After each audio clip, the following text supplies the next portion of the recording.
I shall now review Touch Grass by Antelope Hill Publishing. This is the second book by Antelope Hill that I have reviewed. Previously, I have reviewed books from Edward Dutton, David Irving, Semiagog, and Carlos Luffers.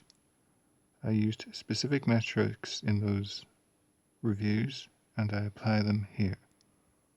In terms of size, the book is 9 inches by 6 inches by approximately 5/8 of an inch in size, easily held in one hand. It is 272 pages long.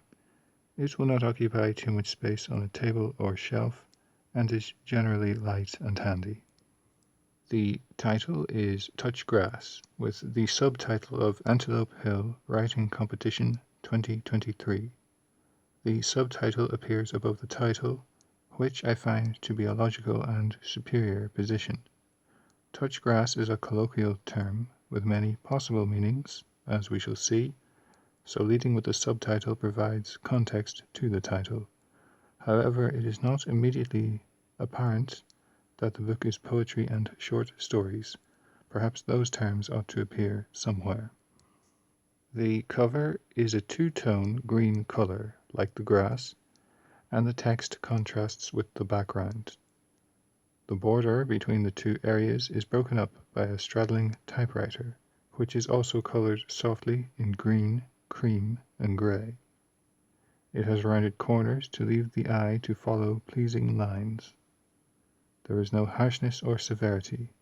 The text is in a cool and groovy font. Touch grass, man. Pot smoke billowing from the Volkswagen camper van. The font struggles a little where the text is smaller.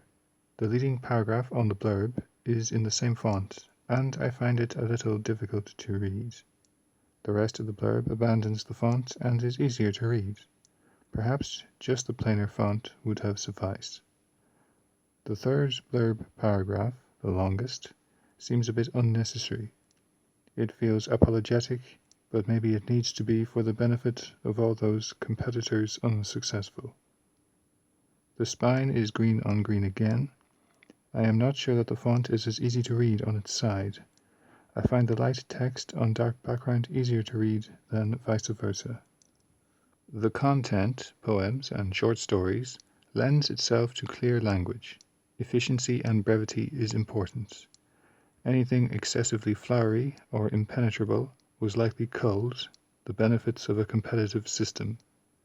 There are occasional references to the ancients or internet terms, etc., which could prove a minor barrier to the casual reader, but no more than would be the case for any poem or short story. There are no figures or footnotes in this book, which is split into a poetry section at the front and short stories at the back, with pages to herald honorable mentions, runners-up, and winners. The poems have a variety of total lengths, stanza lengths, line lengths, and rhyming schemes. Sometimes words rhyme, or else the general sounds repeat, even if the words do not quite rhyme. Sometimes there is no rhyme. There are couplets, haikus, etc. The stories are also of myriad length, from 2 pages to many. I found that this caused a detectable sense that the book is longer than it is. One progresses through the stories much more slowly than through the poems, and it feels slower. Plus, the repeated cycle of beginning, middle, and end provides the experience of a novel, but condensed, and then on to the next one. It can trick the mind into thinking you have read several novels. Plus, the font is noticeably smaller than in other books. The previous book I read had bigger letters and more spacing. Touch Grass's pages are dense. Perhaps this is not a book best read cover to cover, but rather in chunks, for which it is well suited, since each poem and story is short. With so many contributing authors, it is hard to describe the content, like one could were the narrative continuous. The settings range from the far past to the far future. The characters can be adults, animals, children, brains uploaded into a machine, and the plots can be fantastical or grounded in reality.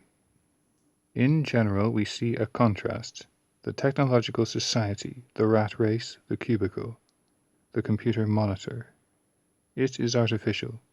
Alternatively, we see a break from that.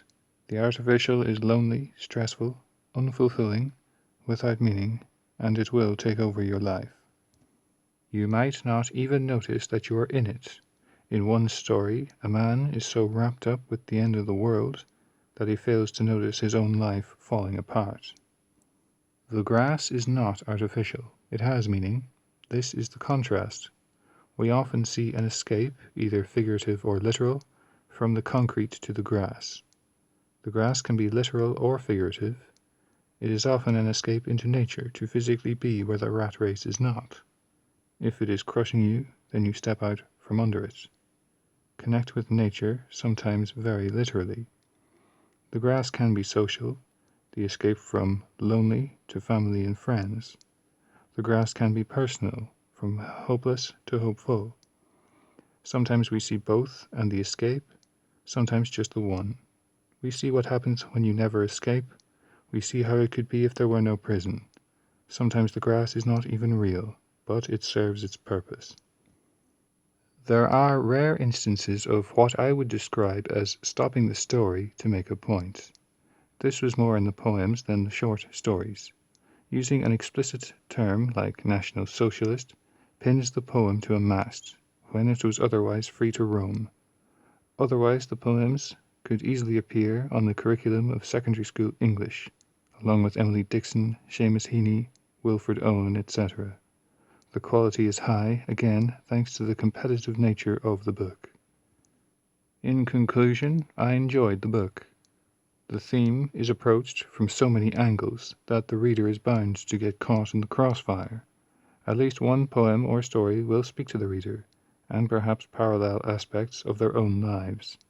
Perhaps others will learn to touch grass. The book is well written, well presented, and thought-provoking.